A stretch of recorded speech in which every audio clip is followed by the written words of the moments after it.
Suite du journal, vous le savez déjà, des concertations entre l'armée et l'opposition politique viennent de se tenir à Ouagadougou pour trouver une issue à la situation politique actuelle. À la fin des pourparlers, l'armée a fait un communiqué lu ici par le colonel Denise Bari.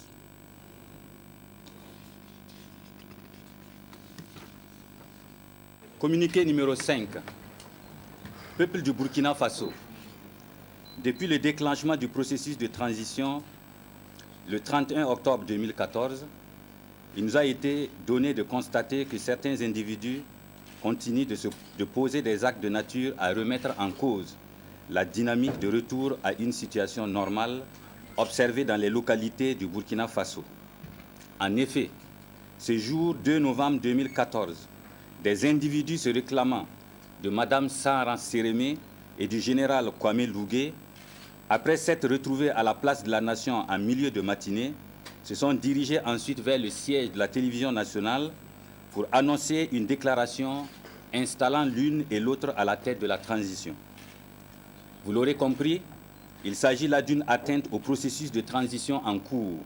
Et malgré les tentatives de médiation, les manifestants ont opposé un refus catégorique, allant même jusqu'à menacer l'intégrité des équipements récemment remis en état de fonctionnement après le pillage des jours passés.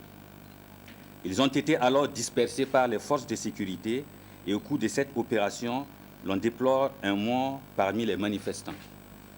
Les forces armées nationales tiennent à rappeler qu'elles n'ont jamais voulu interférer sur les activités politiques et que si elles se retrouvent aujourd'hui à assumer le leadership dans le processus de transition, à cette étape, cela a été consécutif à l'appel de l'ensemble des forces vives de la nation, notamment dans le sens de la prise de leurs responsabilités face à un chaos qui aurait pu s'installer dans notre pays.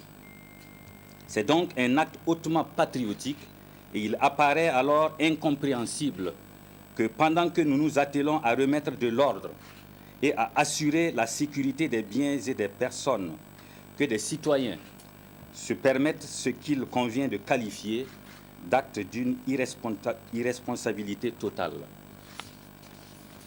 Nous voulons rappeler que si les forces vives pensent s'être trompées, il est encore temps de revenir nous voir, pas par la rue, mais plutôt par la voie empruntée antérieurement, notamment la concertation. L'armée se retirerait alors et laisserait ceux qui pensent à cette étape être à même de faire sortir notre pays de la situation difficile actuelle. Les enjeux actuels dépassent les simples questions d'ego et d'intérêts individuels des uns et des autres. Chacun est interpellé à contribuer de façon citoyenne à la construction de notre pays dans le cadre du processus de transition. Et soyez rassurés que personne ne sera écarté. Par conséquent, tout acte de nature à remettre en cause le processus de transition sera réprimé avec vigueur et fermeté. Pour ce qui concerne les prises de contact, il convient de rappeler que depuis la journée du 1er novembre 2014, les forces armées nationales ont entrepris une série de concertations avec les acteurs de la vie nationale. Ainsi, la société civile, les partis de l'opposition politique ont été entre autres reçus par le chef de l'État. Il est envisagé demain de rencontrer les autorités coutumières et religieuses, le corps diplomatique et les organisations internationales, et plus tard, les syndicats et d'autres composants de la société.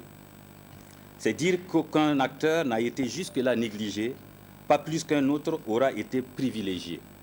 Par conséquent, nous demandons à ce que l'on nous laisse travailler pour remettre notre pays sur les rails dans l'intérêt de tous. Le pouvoir ne nous intéresse pas. Seul l'intérêt supérieur de la nation prime et l'armée est une institution dont l'honneur, la dignité et l'esprit de sacrifice constituent les vertus sacrées. Un organe de transition sera mis en place avec toutes les composantes qui seront arrêtées par large consensus et pour une durée qui sera également précisée. Ouagadougou, le 2 novembre 2014, lieutenant-colonel Zida Isaac, chef de l'État. Je vous remercie.